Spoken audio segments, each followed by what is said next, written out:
10, 9, 8.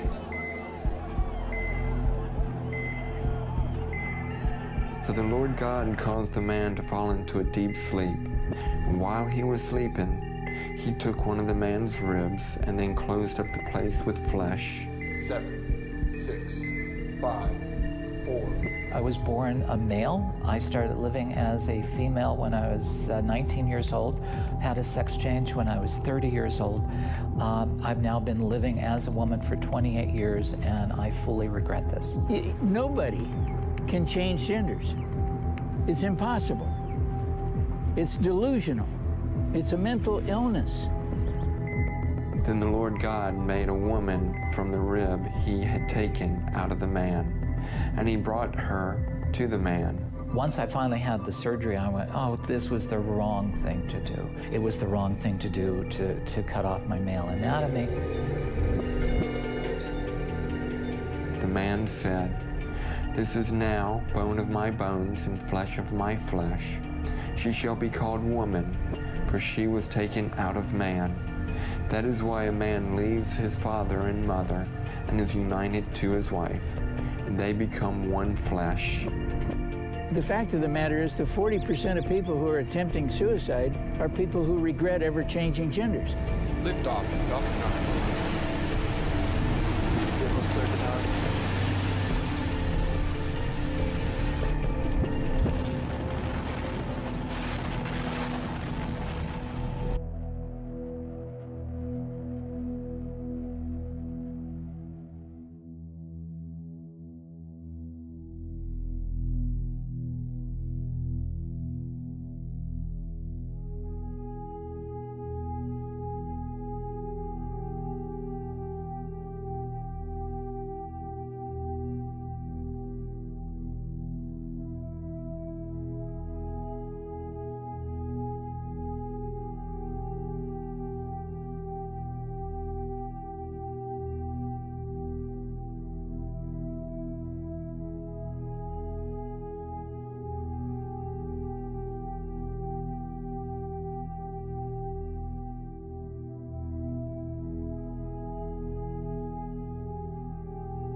If this happens, Christians' rights will also be taken away.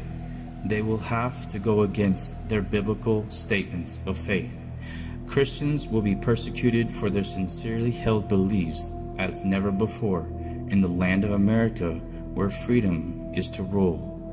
Many know that this legislation does not truly propose in any way, shape, or form to protect homosexual agenda or gender confusion from tangible harm, but it is to force Americans who have biblical principles, who may be photographers and florists and bakers and such, to participate in things like same-sex weddings, to force employers and businesses to accommodate any situation that may arise in this homosexual community that would go against their biblical principles in any way, shape, or form.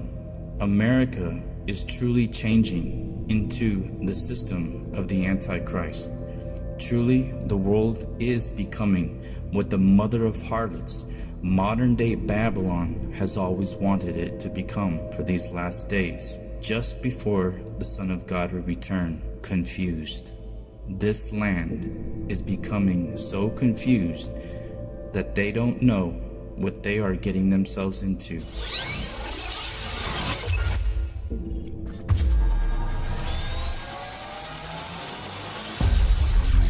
And ye shall hear of wars and rumors of wars. See that ye be not troubled. China is telling the U.S. to stop meddling in its domestic affairs. This comes after a top State Department official referred to Beijing as a, quote, thuggish regime. Here's exactly what that State Department spokeswoman said. I don't think that leaking an American diplomat's private information, pictures, names of their children. I don't think that that's a formal protest. That is what a thuggish regime would do. That's not how a responsible nation would behave. Now, this isn't uncommon. U.S. politicians and corporate-owned media often tell the public that their acts of war are motivated by a desire to protect people from evil regimes or brutal dictators. But guess what? The United States provides military assistance to over 70% of dictatorships on Earth. That's by the U.S.'s own qualifications of what constitutes a dictatorship. So if it's not the innate desire to counter dictatorial regimes or a fundamental love for democracy or freedom, what is behind all this anti-China rhetoric? For nation shall rise against nation and kingdom against kingdom. On Wednesday, August 7th, the U.S. Navy's Ronald Reagan carrier Strike Group 5 made port in Manila after sailing through the South China Sea in what has been seen as a message from the U.S. to Beijing. The journey of the USS Ronald Reagan through the contested South China Sea was reported on Tuesday, August 6th, as it was en route to the Philippines for a short port call. The Nimitz-class aircraft carrier is accompanied by the Ticonderoga-class guided missile cruisers USS Chancellorsville and USS Antietam.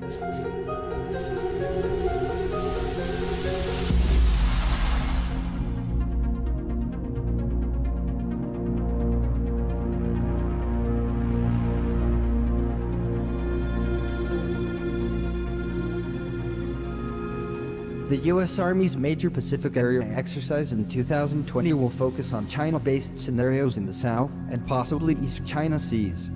The commander of U.S. Army forces in the Pacific, General Robert Brown, explained the outlines of the 2020 Defender Pacific exercise at a conference in March. While the Army focuses on partner building throughout the Pacific, the high-end combat scenarios it prioritized have generally focused on a conflict on the Korean Peninsula.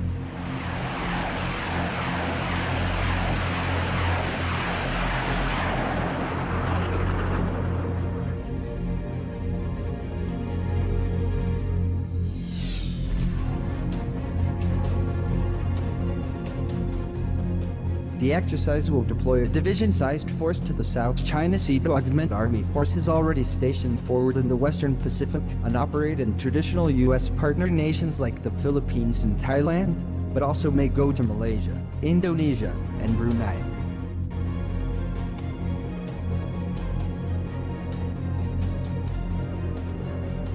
General Brown did not get into the specifics of the exercise, but the geography of the anticipated multinational participants and the U.S. Army's renewed focus on projecting force across new domains, such as targeting ships to assist the U.S. Navy with sea control operations, suggests that part of the exercises may look at neutralizing China's fleet and its militarized island bases. All these are the beginning of sorrows.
a rush for fuel that ended in tragedy. A fuel tanker had been heading from Dar es Salaam to Tanzania's capital, Dodoma, when it overturned close to a bus stop in the town of Morogoro. People came to take what they could. But then, disaster. Emergency workers tried to help those caught in the flames. For some, it was too late. Get out of there! Get out of there! People are burning. They say the fire truck is on the way. This is a big fire accident. People are burning alive. Dozens of people were killed. According to local media, most had come on motorbikes. It all happened so abruptly. I heard an explosion, then saw motorcycle riders running, trying to save themselves. I ran away and fell on my knees in the commotion, so I ran over there, but before I took off, people were fetching oil, others water. They didn't know what is what. The Tanzanian police say they've launched an investigation. Unfortunately, fire broke out and burned a lot of people. More than 57 people lost their lives. The bodies that we have recovered have been taken to the hospital. As rescue operations continue, we'll try to determine the identity of those who perished. Dozens of people are in intensive care, and there are fears there'll be more who don't survive. Rahila Mohammed, Al Jazeera.